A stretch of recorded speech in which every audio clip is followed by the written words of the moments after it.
बलराम जी की भी गोपियां अलग थीं और कन्हैया की गोपियां अलग थीं। जो श्री कृष्ण की गोपियां थीं वो बलराम जी के पास जाकर के महाराज नहीं करती थीं। हाँ, बलराम जी की जो गोपियां थीं वे कन्हैया के समीप जाकर के महाराज में सम्मिलित होती थीं। बड़े भाई की पत्नी तो भाभी की तरह माँ है, पर छोटे भाई की पत्नी बड़े भाई के समीप नहीं जा सकती। मर्यादा है, लज्जा है।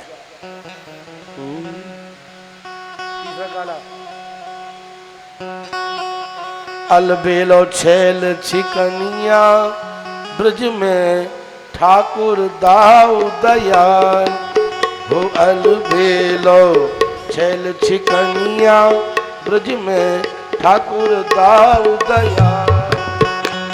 अलबेलो छैल छिकनिया ब्रज में ठाकुर दाऊ दयाल। सभी भाई बहन जोर से बोली आनंद से। बेलो छैल छिकनिया ब्रज में ठाकुर दाऊ दयाल हो। अलबेलो छैल छिकनिया ब्रज में ठाकुर दाऊ दयाल। ओ ठाकुर दाऊ दयाल ब्रज में ठाकुर दाऊ दयाल। ठाकुर दाऊ दयाल ब्रज में ठाकुर दाऊ दयाल। ओ अलबेलो अलबेलो अलबेलो छैल छिकनिया ब्रज में ठाकुर दाऊ दयाल। अलबेलो छैल छिकनिया ब्रज में ठाकुर दाऊ दयाल। भादो शुक्ला छठ कुलीन हो गोकुल में अवतार। भादो शुक्ला छठ कुलीनो गोकुल में अवतार। भादो शुक्ला छठ कुलीनो गोकुल में अवतार हो। भादो शुक्ला छठ कुलीनो गोकुल में अवतार।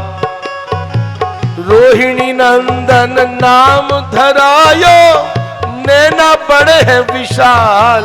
ओ रोहिणी नंदन नाम धरायो नैना बड़े हैं विशाल। ओ अलबेलो छैल छिकनिया ब्रज में ठाकुर दाऊ दयाल।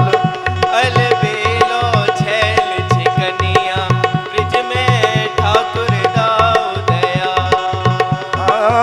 ठाकुर दाऊ दयाल ब्रज में ठाकुर दाऊ दयाल।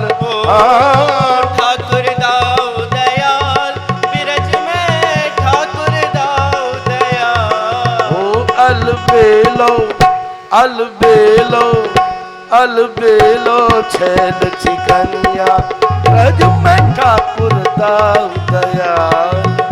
अलबेलो छैल छिकनिया ब्रज में ठाकुर दाऊ दयाल।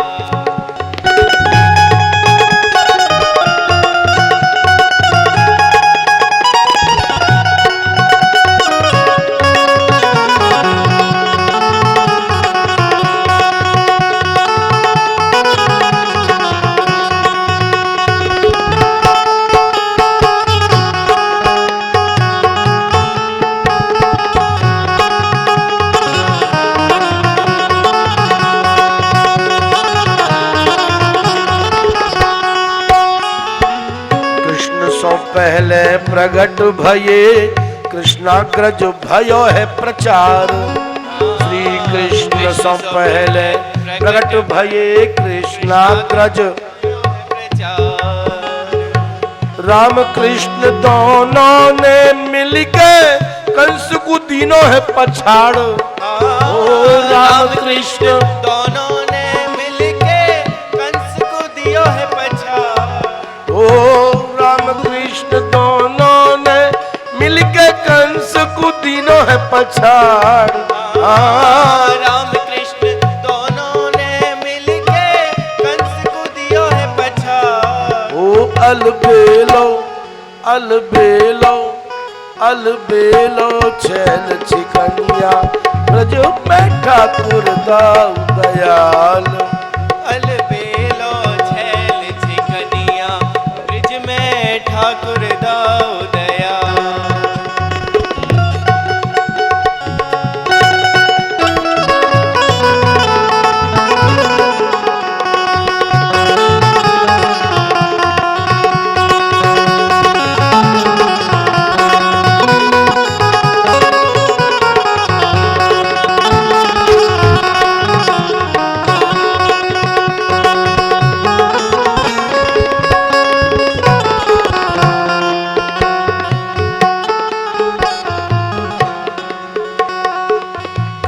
सखा श्री कृष्ण के रक्षक हल मूसल लिए हाथ।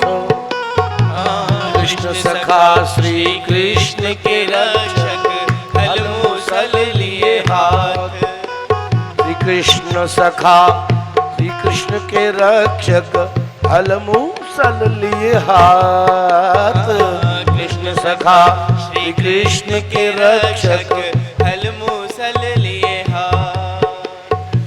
दुष्ट डर पे राक्षस भय खामे कालऊ के ये काल।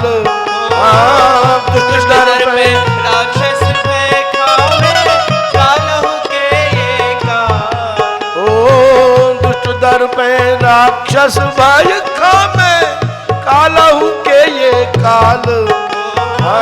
दुष्ट डर पे राक्षस पे खावे कालहु के ये काल। ओ अलबेलो छैल चिकंजा में ठाकुर दाम गया। अलबेलो छैल चिकनिया ब्रज में ठाकुर दाम गया। ठाकुर दाम दयाल ब्रज में ठाकुर दाम दयाल। ठाकुर दाम दयाल ब्रज में ठाकुर दाम दयाल। अलबेलो छैल चिकंजा ब्रज में ठाकुर दाम दयाल। दाऊ दादा की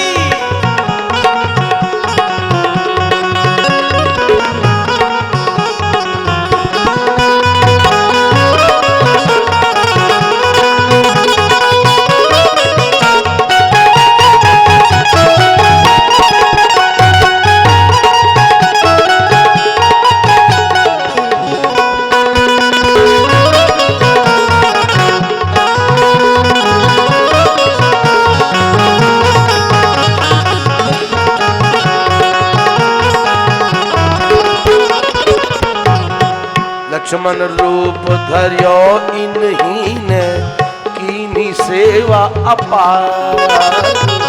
लक्ष्मण रूप धर्यो कीनी सेवा। लक्ष्मण रूप धर्यो इन्हीं ने कीनी सेवा अपार।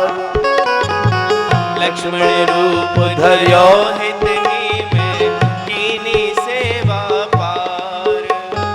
बड़े प्रात बन आए अब के यश की नोह विस्तार। बड़े भ्रात बने आए अब के यश की नोह विस्तार। ओ अलबेलो छैल चिकनिया ब्रज में ठाकुर दाम दयाल। अलबेलो छैल छिकनिया ब्रिज में ठाकुर दाऊ दयाल।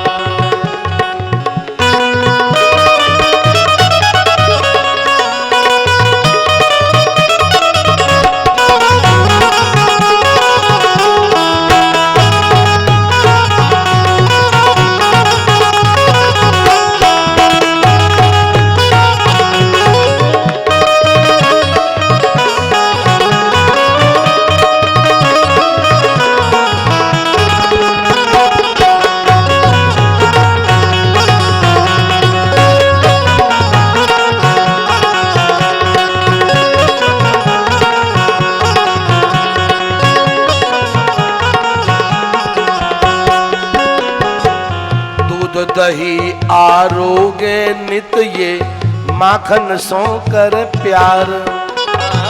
दूध दही आरोगे नित ये माखन सो करे प्यार। दूध दही आरोगे नित ये माखन सो कर प्यार। दूध दही आरोगे नित ये माखन सो करे प्यार।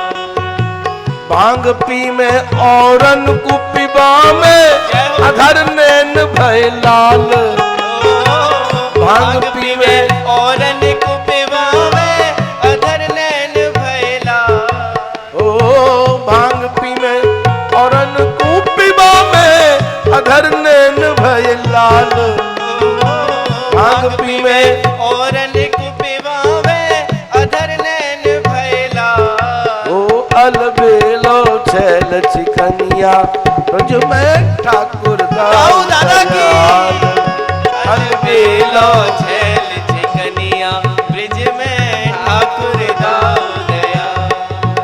अलबेलो छैल छिकनिया ब्रज में ठाकुर दाऊ दयाल। अलबेलो छैल छिकनिया ब्रज में ठाकुर दाऊ दयाल।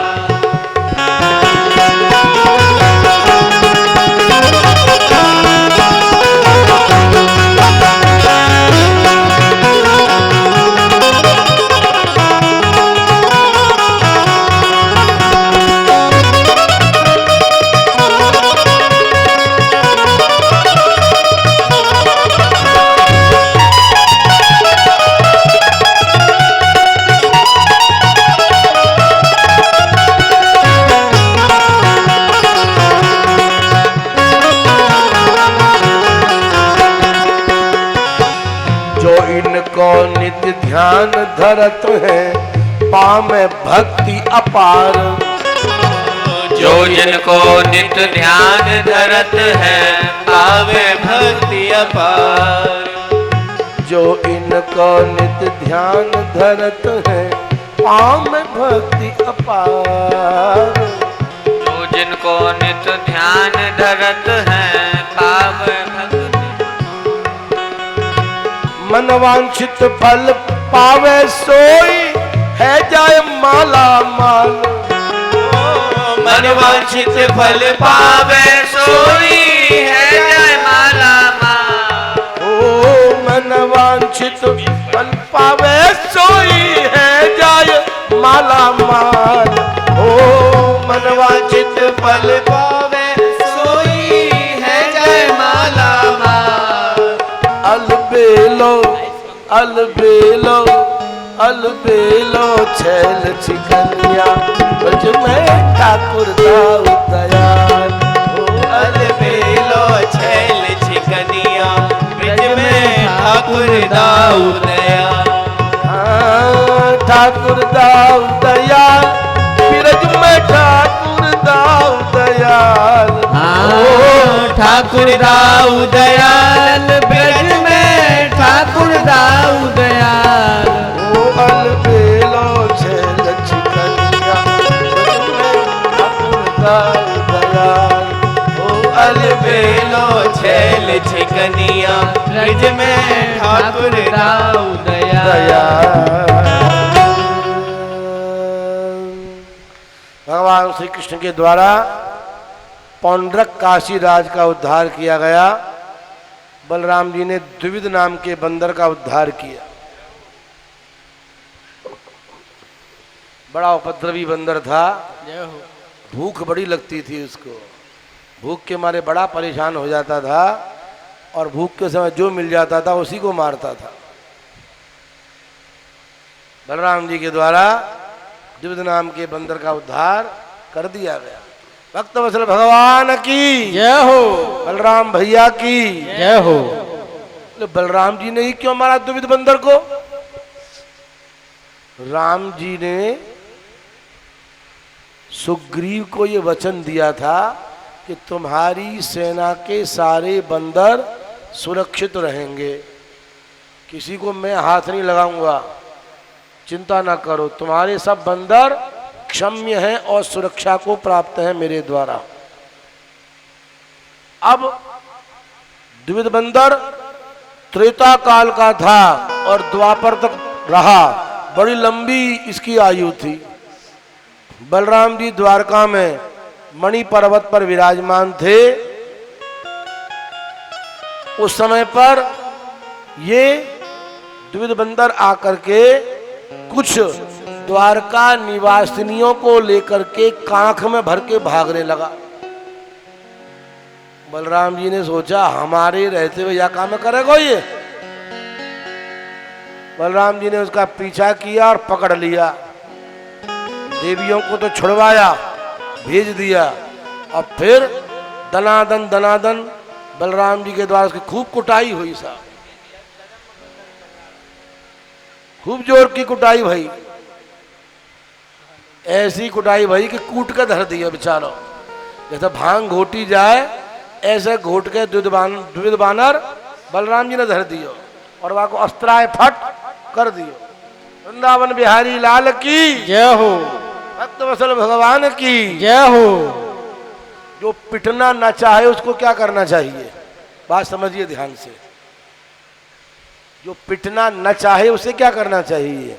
पहली बात, जो पिटना न चाहे वो दूसरों को गाली न दे। पहली बात, गाली कभी किसी को न दे। दूसरी बात, जो पिटना न चाहे हमेशा सेवा परायण रहे पर दूसरों से सम्मान की इच्छा न रखे। तीसरी बात, जो पिटना न चाहे वो धन और स्त्री इनका लोलुप न बने। धन और स्त्री का जो लोलुप होगा वो अवश्य पिटेगा, इसलिए इस लोलुपता को परित्याग कर देना चाहिए। और जो पिटना चाहता है उसको ये तीनों काम कर लेने चाहिए, पिटाई जम करके होगी उसकी। भक्त वत्सल भगवान की जय हो, वृंदावन बिहारी लाल की जय हो। अब तो जो भोजन कराए कम से कम जयकार तो जोर से बोलो भैया। भक्त वत्सल भगवान की जय हो, जय हो। मेरा निवेदन है, जो वैष्णव जन बैठे हैं, हमारे नीरज बाबू बैठे हैं माता जी को लेकर के, पहले प्रसाद पाके आ जाओ। किशोर बाबू आ रहे हैं साथ में आपके, किशोर बाबू लेकर के जाओ। और आचार्य जी आप भी प्रसाद पाके आइए, क्योंकि हम ठाकुर जी कथा तो हमारी ऐसी है प्रभु, चलती रहती है। भोजन कर आओ, फिर आ जाओ, फिर बैठ जाओ, फिर कथा सुन लो। भूख, हाँ भूख लगे दोबारा फिर चले जाएंगे, फिर आ जाएंगे पाए के। जितनी मर्जी बार पाओ, कोई चिंता ना है, कथा चलती रहेगी। भक्त वत्सल भगवान की जय हो। अच्छा, कौरवों पर बलराम जी का कोप हुआ और श्री कृष्ण के पुत्र सांब ने स्वयंवर में दुर्योधन की पुत्री लक्ष्मणा को जीता। बिगड़े हुए मिजाज वाले हाथी को कंट्रोल में कर लिया सांब ने। लक्ष्मणा को जीत करके स्वयंवर में जब लेकर के चला तो दुर्योधन इत्यादि जानबूझ करके भी सांब के विरोधी हो गए और सांब को कैद खाने में डाल दिया। यद्यपि वो स्वयंवर जीत चुका था, अधिकारी था लक्ष्मणा को ले जाने का। किसको? लक्ष्मणा दुर्योधन की पुत्री को जब कैद खाने में डाल दिया। आप तो जानते नारद जी ही गिनती पूरी करते हैं। नारद जी ने जाके कन्हैया से कहा, महाराज पहले अनिरुद्ध चलो गए तुम्हारा नाती, अब तुम्हारा छोरा चलो गए महाराज सांब, बात ढूंढो। कन्हैया बोले, देखो जो काम हमने किया वो छोरा कर रहा हो या काम है, या कोई बात ना है, करन दो यार, आ जाएगा लाइन पे। जैसे हमारे पांडे जी कहते रहे हैं, राजेश्वर खेलने कूदने दो, कोई बात नहीं है, कोई आपत्ति नहीं है, घुमाने दो। ऐसे कन्हैया ने सांब को छोड़ दिया। बलराम जी नहीं, हम अपने छोरा लेकर के आएंगे। बलराम जी महाराज हल मुसल लेकर के पहुंचे हस्तिनापुर, आज्ञा दी, दुर्योधन हमारा चेला है, हमारे पुत्र को लेकर के आए, पुत्र वधू को लेकर के आए। दुर्योधन ने महाराज बलराम जी का अपमान किया। जिनका चेला है अपने गुरु का अपमान कर रहा है दुर्योधन। इन्हीं बलराम जी ने दुर्योधन को मल्ल विद्या और गदा युद्ध सिखाया है, और उन्हीं का अपमान करके वो निकला ही नहीं। प्रतीक्षा की बलराम जी ने, जब नहीं आया दुर्योधन, बलराम जी ने क्या किया, हल मुसल बढ़ाया, हस्तिनापुर को गंगा जी में डुबोने का निश्चय किया।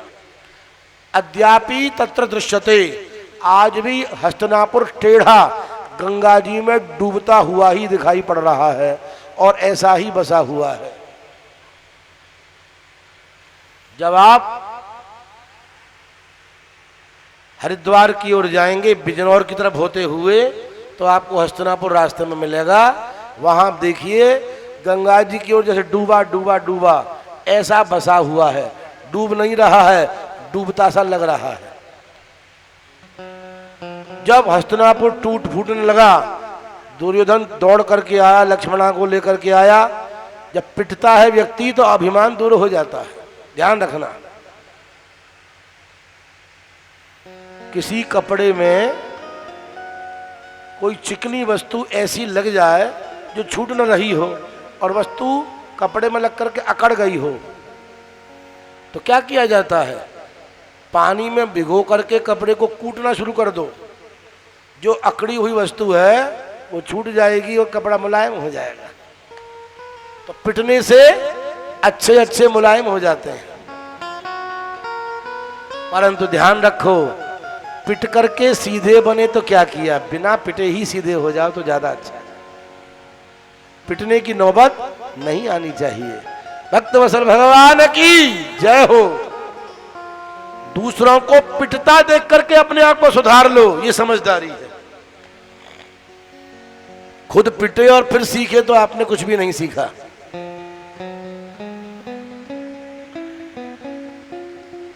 दुर्योधन ने अपनी पुत्री लक्ष्मणा और शाम का विवाह करके बलराम जी को सौंप दिया। बलराम जी द्वारका लौटे और जय जयकार हुई।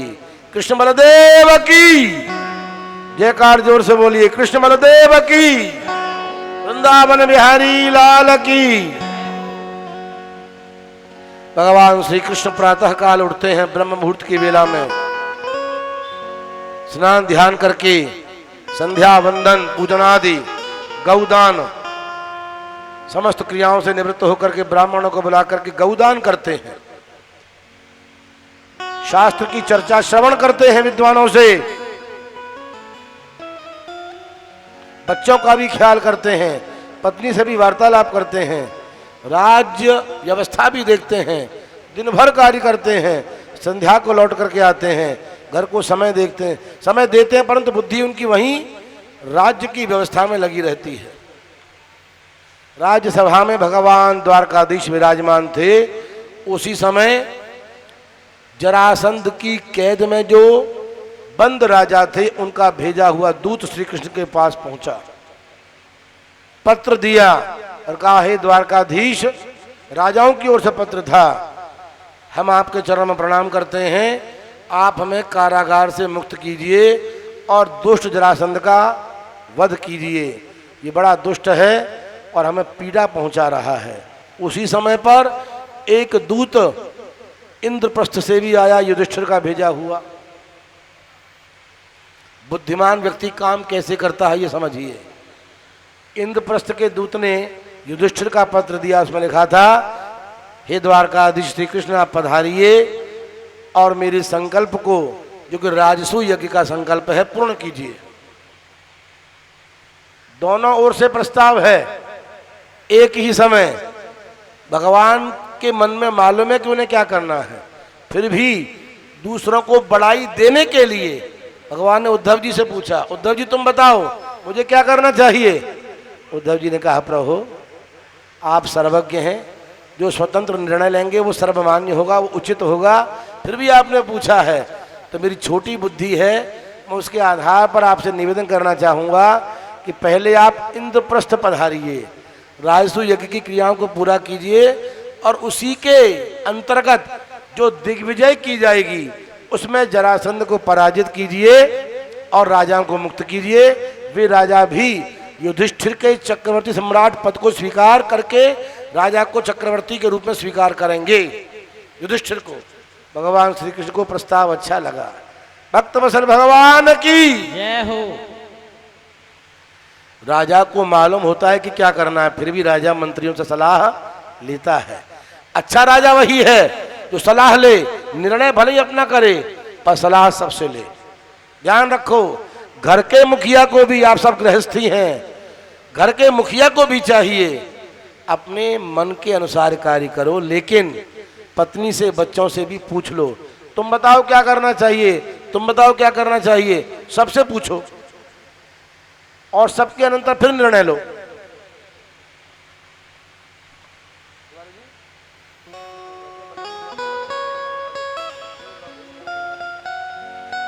आप प्रसाद पा करके आओ प्रभु, थोड़ा पा के आई प्रसाद, भागवत जी का प्रसाद पाओ, कोई बात नहीं। तिवारी जी साथ में जाओ, प्रसाद के बिना कोई न रहे, प्रसाद सब पाए।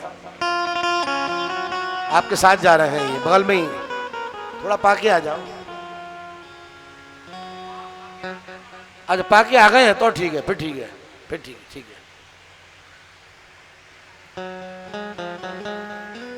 भगवान श्री कृष्ण इंद्रप्रस्थ पहुंचे। युधिष्ठिर ने सारी सभा के अंतर्गत यह प्रश्न किया कि अग्र पूजा किसकी होनी चाहिए। वृद्ध लोगों ने निर्णय दिया कि पितामह भीष्म की अग्र पूजा हो। पितामह भीष्म से कहा गया।